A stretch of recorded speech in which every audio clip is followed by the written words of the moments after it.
Great melodies, huge choruses, your mandatory ballads, and great guitar playing. Well, today we're going melodic rock here on Record Collecting with the QUILL.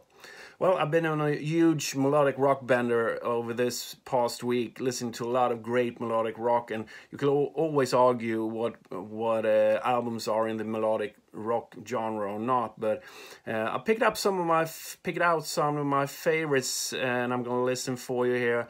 And as I said, you can always argue, oh well, that's not a melodic rock album. Well, anyway, it's all music, so take it easy and chill. But before we start, you know the drill. Make sure you subscribe to this YouTube channel and also to hit that little notice bell. And also share with your friends. If you have friends who you think might enjoy these kind of things, please do share with them. The more the merrier, as they say. Well, starting out, melodic rock, as I said. This is an artist that's sort of, I don't know, he's more or less seen as a ballad singer now, I guess, with Everything I Do It For You and so on. But his early career and his early albums are fantastic in the melodic rock genre. This is Bryan Adams, the Cuts Like a Knife album, sort of the album he did just before the big break with the Reckless album and Heaven and all that. But this one I'm really fond of. It's one of those albums I've been carrying with me since more or less since it came out. Some great tracks on this one. I particularly like the title track Cuts Like a Knife, and this also I really do enjoy Don't Leave Me Lonely, a track he actually co-wrote with Eric Carr from Kiss. And Bryan were working with Kiss writing songs for the Creatures album, and 2 songs ended up on the Creatures album and 1 ended up on Bryan's album. So it's kind of cool. I think Kiss started to record it but never did anything with it, and it ended up here instead. But take your time and listen to those early Bryan Adams albums. There's some really cool, great guitar playing and a great band in general, and also, as I said, great melodies from a great writer. Next one is a band I just recently discovered, a band called City Boy from, believe they're from Birmingham, UK. They're British, I'm sure of that. This is one of those bands, I've seen this record in like sales bins forever, and I never thought anything about it, and it's not like the cover is suggesting that this is a great album. On the contrary, it's sort of lame, but I think it was one of those weekly playlists on Spotify. I was just doing something and all of a sudden I heard this great track. Like, what is this?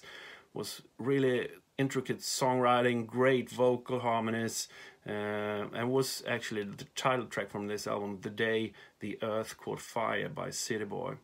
And reading up on them, they did like a handful of albums in the late 70s and early 80s.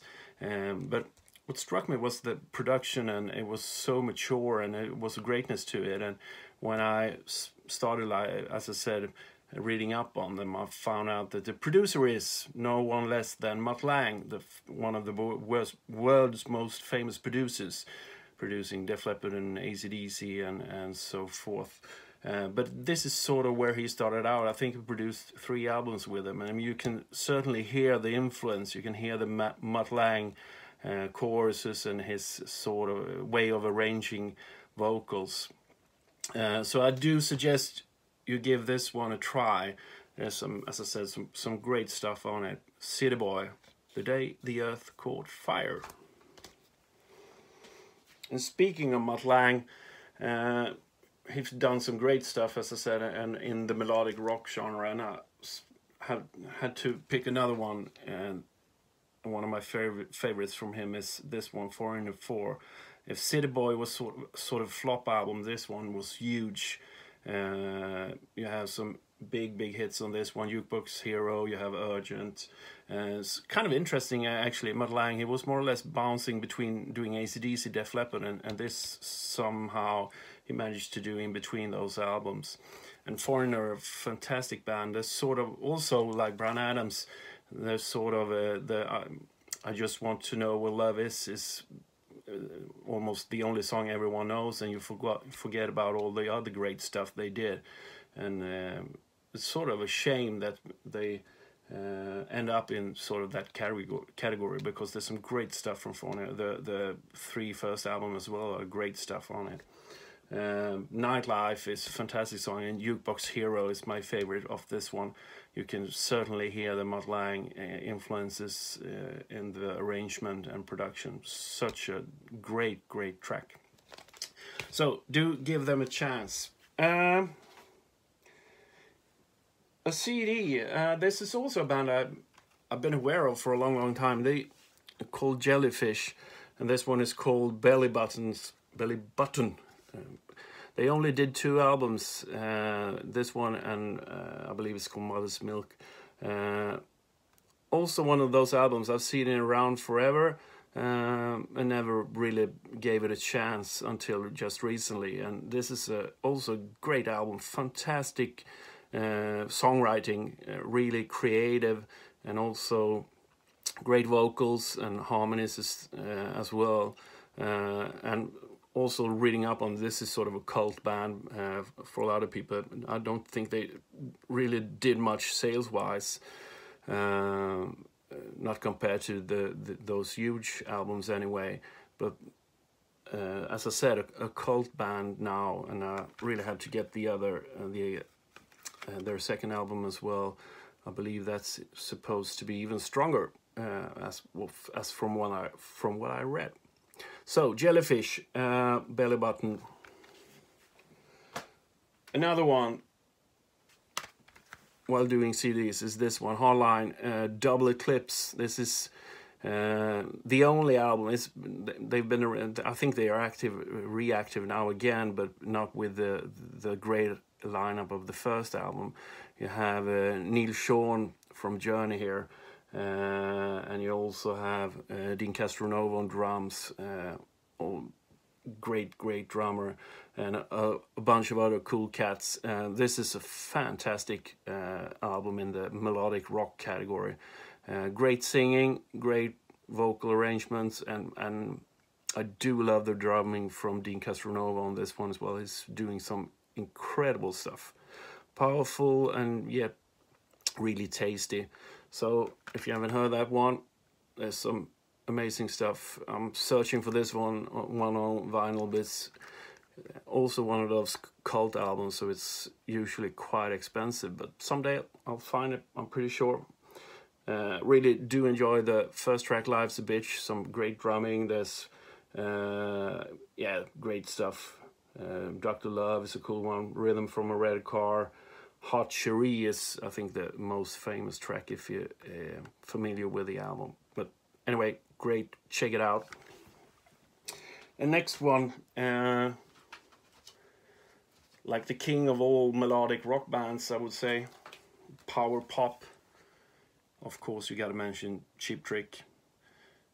Decided to go. I was bouncing between this one, getting some reflection there. I'm also really fond of the Dream Police album. This is a nice Japanese pressing of Heaven Tonight I got.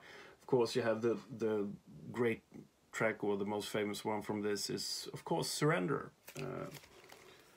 But they've written some amazing stuff through their career, and I actually do enjoy their latest stuff they've done as well. Have a nice inlay card here for all you real vinyl freaks as well. That's you always usually get with Japanese pressings.